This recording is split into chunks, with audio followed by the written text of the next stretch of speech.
Vernier Scalloper.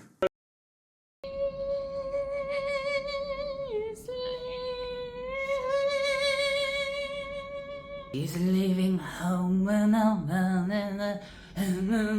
many years. Welcome back to my channel, and today we will be talking about Toy Story 4. Is it a disappointment? Yes.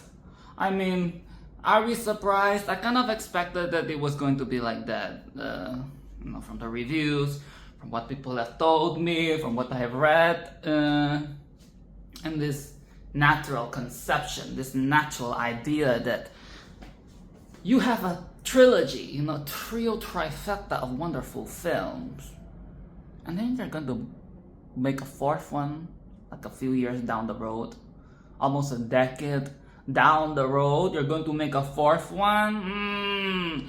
They were kind of taking a risk already with the third film because it was like a decade after. And they're trying it again with the fourth. But it was a disappointment. It was not good, okay? It was not good. And we're going to get into it. So, in the last video, I mentioned how I opened the floodgates at the end of Toy Story 3. And that the last time I opened the floodgates was when I was watching Forrest Gump. And I did not realize what I was saying because those two films, the main character is voiced and acted by Tom Hanks. The Tom Hanks. Okay, I see what you're doing. Okay, you're trying to get into Vernier Scalloper favorite actors category. Okay, I see what you're trying to do. You have something special that the others don't, okay? No. I see your game. I see what you're doing.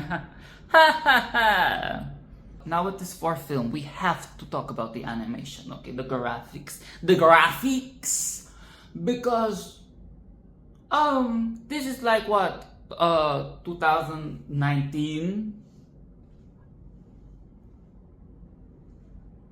I was already shook when I saw Toy Story 3, like how the animation has moved on and evolved and improved and advanced and just bloomed into this crazy, like, powerful thing. Like, it's so beautiful, like, wow, the skin texture and everything is so... And you think of the first film, we always have to go back to that first film. I'm sorry. I'm not okay. I have to say and give another disclaimer. Again, I am not shitting on the graphics in the first film. I am no way shitting. I'm just trying to make a very objective comparison, okay? The first film, I thought the baby was a toy baby when in fact it is the sister. It is the real child. It was ghastly. The humans, they did not look like humans. But now with the skin textures and everything, and Toy Story 4, they were flexing. They knew what they were doing. Sometimes when you see graphics, like good graphics on screen, they were flexing. They did that on purpose. It was not just this is setting the scene, I can't remember what is the film term, but like when they show the location and the, what is the word? I studied this in school. I forgot what it's called. Like the setting the scene type of frame thing. And they were showing the rain, the rain and the warm light from the lamp and the wet skin, the wet texture on the toys, the reflection, the warm tones. Are you guys seeing what I'm seeing? This is fucking crazy. Like the technology, like the animation is just... What? I know we're so used to this nowadays. We're so used to this like high tech, you know, even in games you see like the graphics just get better and better and better and more demanding on the machines, you know, more demanding on our little computers. You're just trying to play these games at home, but you're like, oh, my computer cannot take it. It's like overheating and about to explode. I'm going to get electrocuted in this bitch. Like, yeah. Whoa. Okay, that is enough. That is enough. Okay, we have done the circle jerking part of the video. Okay, that is all I'm going to praise about this fourth film, this travesty. Now. Oh, but another thing. This is not as positive because this is like a more modern version of the Toy Story franchise. I don't know how I feel about, because I'm so used to seeing the toys a certain way, and now they're becoming more, they look like every other Disney film. Am I crazy? Especially the humans. Okay, the humans are the main culprit here, but the toys are still the toys, okay, for the most part. Like especially the non-human ones, they don't look as updated, but the humanoids and the humans, they look like every other Disney film. I guess that is just the reality, you know. It is a style, but it just becomes so homogeneous, you know. You have exceptions like Brave, my favorite. I love Brave. I love Merida. But everything else is just, they all look the same. Like, where is the creativity? Where is the artistic liberty? Where is the variation, you know? It is just all this like homogeneous style. Homogeneous, synonymous. I don't know how I feel about that. Okay, so that is one thing that I felt very iffy. Especially the kids. I'm like, oh, I can see this kid playing on Moana's island. Okay, I can see this kid playing with Rapunzel's hair. I can see this girl in mittens, you know, in the world of Frozen. And speaking of being iffy about things, I'm very iffy about Forky. Okay, I'm very iffy about Forky. Not in the way that I think he is going to betray the rest of the toys. No, that is not the type of iffiness that I'm feeling. The iffiness that I'm feeling is that this is a trash.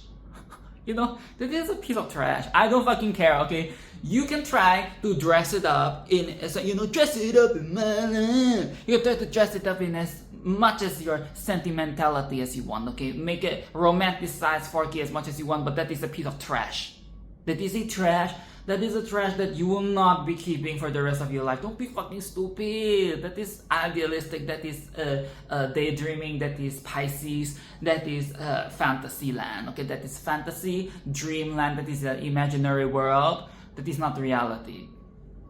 We are not keeping that fucking fork with a bunch of strings and a bunch of googly eyes. Let's be fucking real. I know there is a level of emotional connection that the kid has with that thing because it's the first thing that, is it really? Okay, but you know, like it is a thing that she has created, so she's very proud of it and she has this connection with it, but let's be fucking for real. You know those parents don't give a fuck. Those two parents, her parents, they're probably like, like, you know, later in the film, she gets all like, my Forky, my Forky. When she loses Forky, stupid, you see, she loses her shit. And now the parents have to look for it, have to help her look for the stupid Forky, or she cannot live. Let's be fucking for real. I know the children are our future, but still. Forky is not the future, okay? Forky is just, it's not the morsel of the past. Forky is a mini, like, milestone, maybe, you know, her first day in kindergarten, and she creates something on her own, you know. It's fucking trash, okay? okay, it's trash. It's going to be in the bin. Let's be fucking for real. In a few years, it's going to be lost. It's going to be like dumped away, you know, next to the fucking cum rack under the bed. What is this? Why do I still have this? This is embarrassing. It's time to throw it away. Forky's fucking trash. And why is Woody getting this? Where is he getting this white man sit? You see, it's the white man. It's the white man. The white man strikes back. You know, the Empire strikes back. No, it is not. It is the white man. The white man strikes back. Okay, his innate like white savior complex is taken over him. Okay, taken over his body. You know, Woody has a very interesting trajectory along the first 3 films, but now, am I having a stroke? He has a very interesting trajectory in the first 3 films, and now he is becoming a savior? Again, like, I mean, he has always been the savior, but we went from saving the world, you know, saving all your friends and your family, to saving that piece of trash, that Forky, because he means a lot. He means a lot to me. He means a lot. I know I sound like a fucking asshole. I know I sound like a bitch. I know I sound like a beast. But really though, what the fuck is that? Are they out of ideas at Disney? Did you guys use all your ideas on the Disney princesses and stuff like that? Why has this become our token of thing that we show our appreciation to? Why is this the thing we're trying to save now? How did we go from the first 3 films to Forky? What the fuck? Like, what is that? This is very questionable, okay? This is very questionable. It's very questionable. Not even the whole saving Forky situational, okay? Just Forky on his own. This idea of Forky.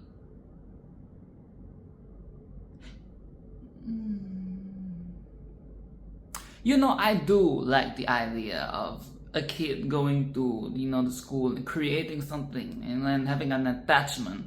But does she really have an attachment? Or are they really showing that attachment? Because half of the time, she's just crying, and half of the time he's not even with her, he's gone. So that attachment, that relationship isn't really portrayed in the best and most profound way possible. You know, this is just like it is just like a plot device. This is like a plot device. It is just like a little another thing. I cannot remember all my literary terms, but you know, like, he's so useless. Like, he's not charming. He's not. His character is just dumb because he was born like what, yesterday? Literally born yesterday. So he's just like, what is a toy? Am I a toy? Oh, trash. Is that supposed to be the modern humor that Disney is trying to go for, like the stupid, dumb, like, well, we think our kids are so fucking stupid, they're just going to laugh at everything, so let's just make the dialogue as stupid as possible, and like not even like brain-numbingly stupid, like, what is a child? I'm a child? Trash! I'm trash! Shut up! Like, it is not funny. It is not funny. It is not smart. It is not entertaining. It is stupid. It's like, is this what we're really? Is this really what we're feeding our kids? And how Woody's trying to school Forky on how to be the best BFF to Bonnie is kind of like, it is icky. It's icky to me. Yes, you know, this whole film, 40 minutes into the film, I'm like, oh god, this thing is so boring. I'm not buying into any of this shit. I like the idea of the vintage antique shop. Okay, I like that idea of the vintage toys, you know, the creepy dolls, the creepy dummies. I think that it is cool, but it's just... it is like, it's played very safe. Let's just put it that way, okay? This whole new realm, the carnival and everything, it's done really safe. It's very safe. It is just like... It is 2019. Can we take some risk? You know, take some risks? I mean, the only risk they really take is with Bo Peep, you know, they make Bo Peep more like a modern woman, you know, she's a woman, she's an independent woman, which is a bit, not going to lie, it's a bit forced, but I get what they're trying to do, okay, I get what they're trying to go for, and it kinda makes sense because she's been on her own, okay, she's been on her own in this cruel human world, so it is natural that she has toughened up and adapted to the times, adapted to her new environment, okay? This is why she's this independent woman, she's this strong woman, she's not a little girl no more, she does not need Woody to save her ass. She is no longer the Bo Peep that you used to know, okay? She's become the character of her own. She's no longer like a side character that you barely see. And when you see her snogging and with like Woody, I miss you. No, she's no longer that bitch. And okay, I get it. But is that really a risk, you know? It's an interesting change, but it's just... It is still really safe, you know? And she's like so perfect as well, other than the broken arm, but you know, she's still so perfect. She's still so pretty, she's so youthful, except for the voice, because the voice actor has aged. So she sounds like an old woman, but she still looks youthful. I don't know what message is that supposed to be. But, yes, and I like the idea that we can get these generations of toys together, working together in harmony. I think that is really cool. There's been a cool concept since the first film, you know, especially with the modern toys, like, you know, the flying fairy thing, all the references. I love it, okay? And the fact that Bo Peep's partner in crime is a Polly Pocket girl, that is very cute, okay? That is smart, that is, you know, trendy. As much as I like all these new characters, even the stuffed toys, you know, the stuffed toys from the carnival, I really like them as well. It's very nice. I said before, I like the arsenal of characters. I like what a lot of people you can work with. But now it's just a bit too much. And it's just so much. And all the other characters that we used to know, they're just in the van the entire time. They're just in the van.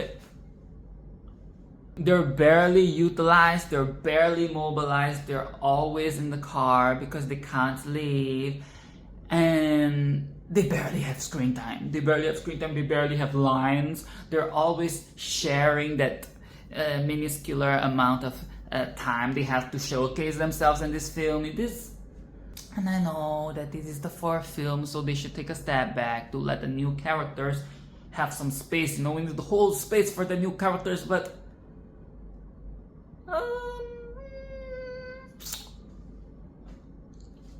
I have to say, the new characters, as much as they are a cute addition to the Toy Story franchise, they're not as charming as the old ones. I like Rex, I like Ham, I like Barbie. Oh, Barbie's with Ken and the stupid freaking...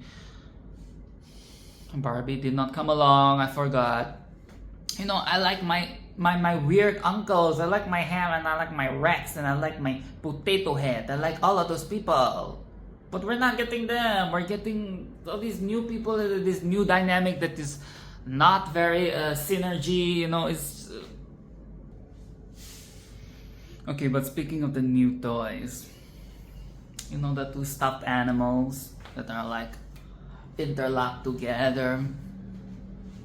You know, when they had the idea of jumping the grandma in the antique shop, they wanted to jump the grandma, and I thought they actually did it. You know, they acted out the thing. I thought they actually jumped the grandma. That was my first laugh in the entire film. It was a very hearty and ugly laugh. It was the first one, and I was... You know, my sadistic ass love that shit. You know, I love violence on like people who don't deserve it. It is just so funny. It is so funny. And it was not like a little oh, we scare grandma. No, they jumped her. They jumped the grandma and she was like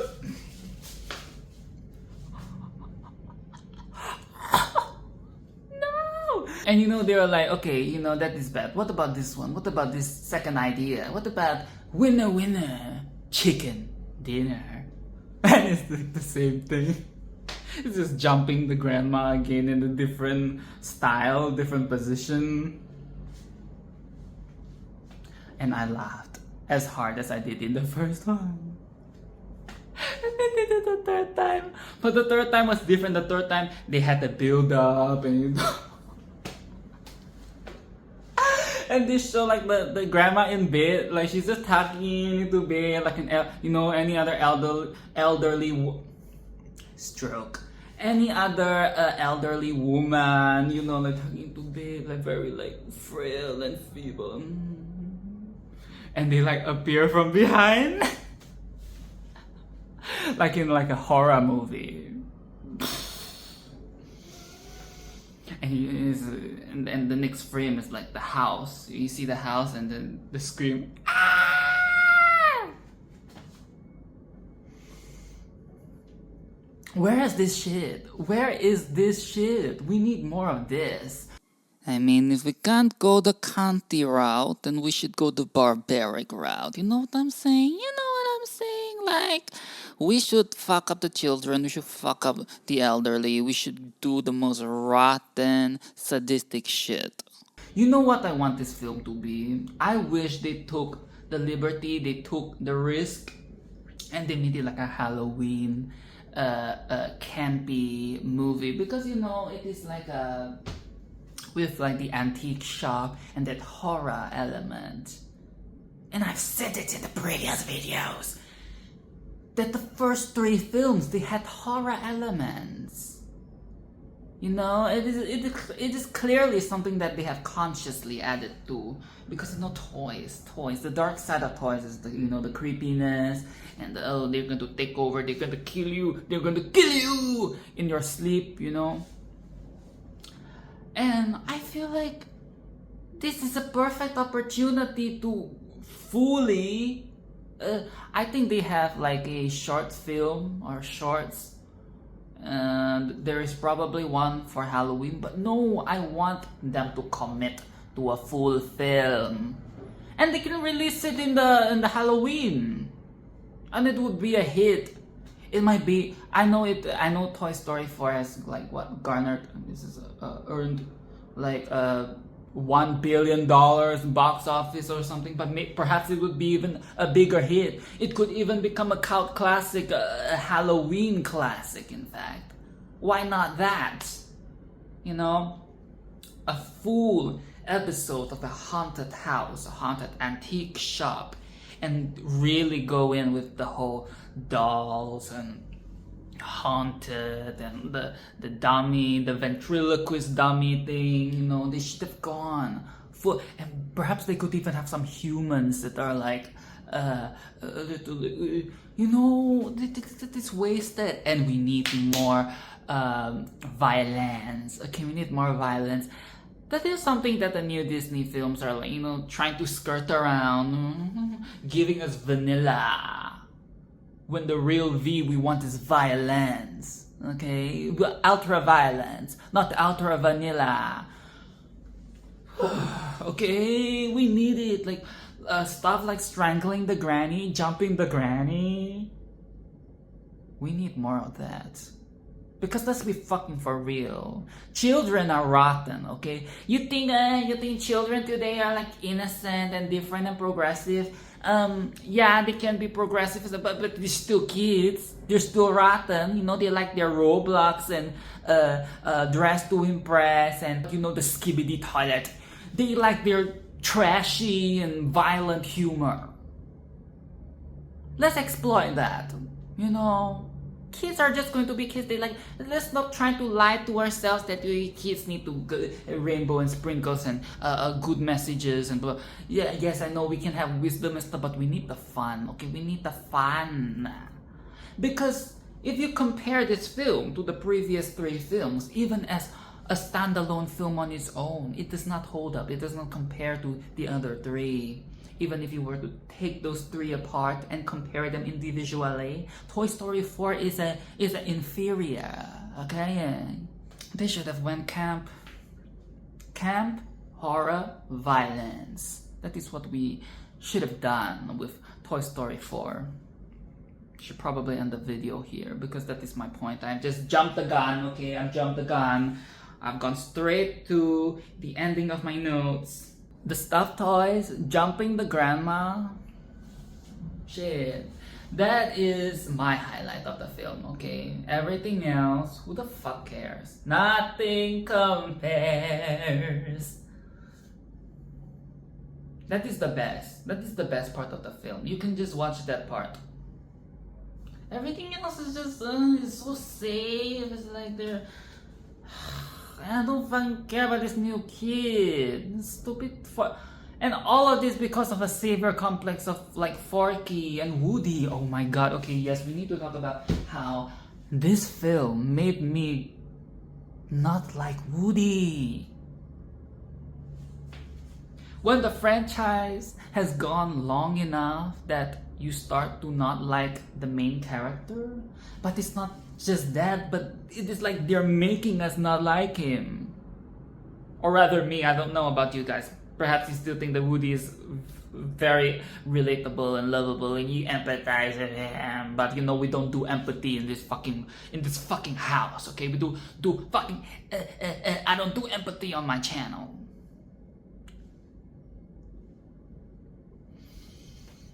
Like, what is this white man savior complex, destroying lives? You know, he's like, for fucky, and what? You're hurting all your friends. Your friends almost die, and you're hurting everybody around you for this fucking fork, this fucking piece of trash, all because it's for your kid.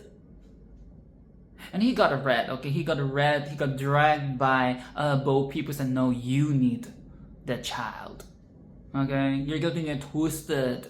You're trying to make it sound like you're being a savior, you're being a hero, and all of that. You're being a man, but in reality, no. You have this emptiness. You have this void inside of you. You can't just be a toy. You know, you can't just love it. You need the child. You're dependent. You're nothing without the child, and that is a problem here. That you can't see, Woody. And yes, that is good storytelling, you know. We're getting to his weakness, his flaws. But I don't feel bad, you know. Like, I'm just like, really, and you're hurting everybody because of that. And you would think that they would just leave him, but no, because it's a kid's film and we have to be happy ending, so everybody comes back to help him, and we help Forky and stuff. And oh god, and in the end they try to help the stupid doll. The stupid doll that wants his voice box. Like, just, you know what, just give her your voice box. Give her you want to be a hero so bad, just sacrifice yourself. Give her this fucking stupid voice box for all I fucking care. I don't care. And he did, okay? He did. And she got rejected by this kid. And then he goes to her and he's like, no, you can find another kid. And they help her find another. You know, this whole part at the end where where our villain, you know, the creepy doll girl, gets rejected, and then we help her again. Give me a fucking break, okay? Give me a fucking break. This is a drag. It is a slob, okay? Like, we're doing all these acts of kindness. Like, no, stop, no. But seriously, Miss Doll parts, Miss Doll, like a normal person with a sane mind would be like, karma's here to like spit in your face, you know, whoopee, you know, whoopee. But no, this white man is like, I need to save her, I need to be empathy, you know. Mother Teresa up in this bitch, like, no. No. We need the violence. We need the beating up of children and old people. I don't want to see this empathy, empathize the villain. The villain is has a sad story. You know, like the whole trope that Disney does these days, like the Moana 4 that we had. Moana 4, Moana 2. What did I say? Moana 4. Okay, Moana. I hate myself. I need to stop this video. This is the sign that I'm breaking down. Okay, Moana 4.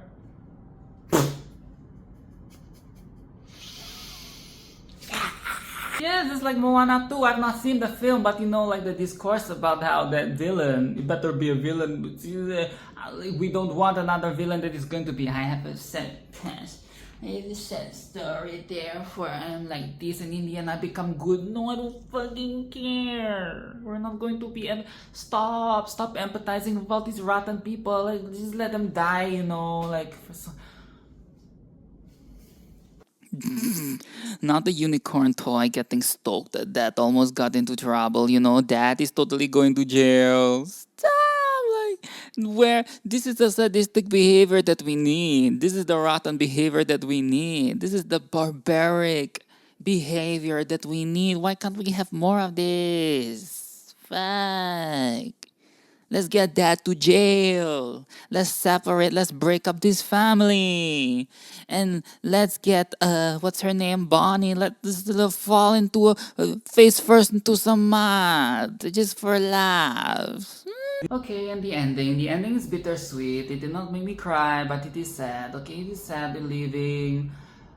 Woody has decided to stay with this woman, which is nice, something for a change. So we can expect that in Toy Story 5, we probably won't see Woody and Bo Peep and those people anymore. And now, annoying, what's her name? Jessie is going to be the new sheriff. I don't fucking care. They bastardized the series. They ruined the franchise. If I know, I made a conscious decision to watch this film. I could have had a pristine image, a pristine memory of this beautiful dream, this beautiful trio trifecta of wonderful films, but I had to ruin it. I had to like destroy that fantasy. I had to ruin the image, okay, the image of Toy Story for myself. And I feel like I'm going to further ruin it for myself with the spin-off film Lightyear. I have a feeling that it's going to get worse. It is going to get worse. So yes, this was a travesty. This was bad. Okay, it is not a bad film. Don't get me wrong. It's not a bad film. It's just that the shift in style is so much. You know, in the first 3 films, it is colorful, it is bold, it is bright, and now it's just, we're doing warm tones.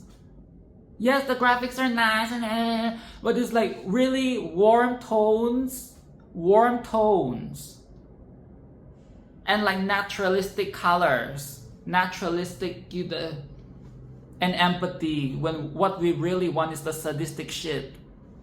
Bye. Like, no, can we go back to like the high camp, high fun, high craziness for Toy Story 5? That's it.